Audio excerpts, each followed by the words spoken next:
I started sailing when I was at Ulster University. A friend of mine was from Portaferry and we used to sail down there on boats called Flying 15s. Even though I grew up in Bangor beside the sea, I never really had the opportunity to learn to sail. So it was probably about 18 or 19 before I first set foot in my first sailing boat, and I was addicted to it the minute I tested the waters.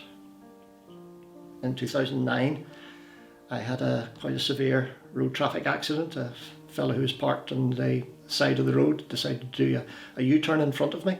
I hit the side of the vehicle and wrote the motorcycle off, wrote the car off, and left me near dead at the side of the road. But I was fortunate in that there was a paramedic on his way home from finishing his shift, and he came across the accident within minutes, and I basically owe my life to that man.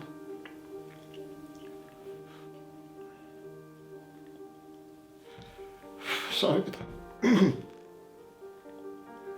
The traffic accident was quite severe, and I was taken to Royal Victoria Hospital, and I was basically put into an induced coma for a couple of weeks. I had to get an emergency stent. All of my ribs were broken, my arms broken, both collarbones were broken.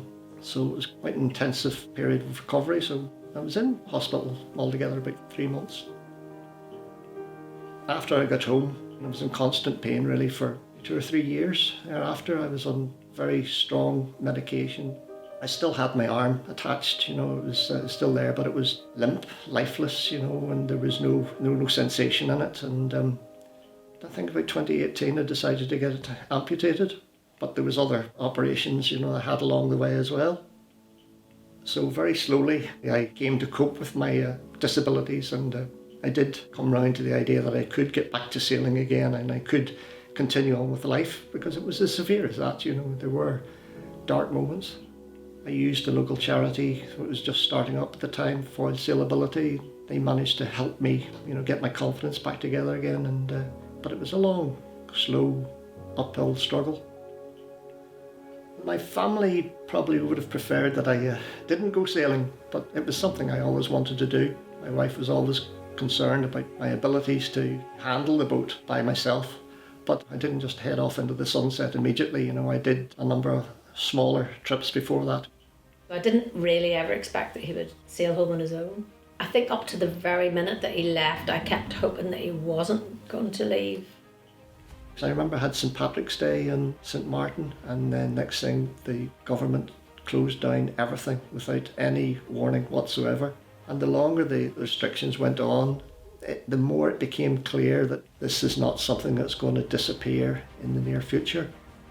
It was quite a dangerous situation, so there was no possibility of getting any crew members flown out. All the flights were closed down. There was repatriation flights back to the UK, but then that would have meant leaving my boat in the hurricane belt over the season, and my insurance wouldn't cover me for that. So I just had to make the decision to batter on by myself. I had to get home. My daughter was getting married in September, so I just decided to make the call. And I was concerned to take on the transatlantic. It's a 3,000 mile journey, 37 days in total.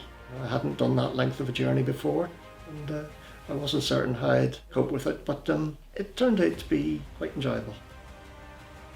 But it was a hugely emotional event. He had made it home intact. He is an amazing man. He's very, very brave, and I don't know how he would even have contemplated, doing that. He's tremendous reserves of courage. I don't think anybody else could have done it, and certainly not with one arm. With regards to getting back on your feet again after such a severe injury, such a severe disability, well, I think I've shown that it can be done.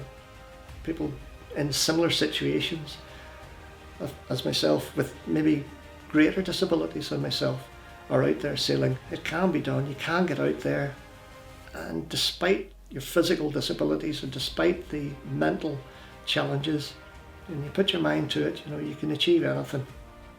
It's about focusing on the ability, not the disability.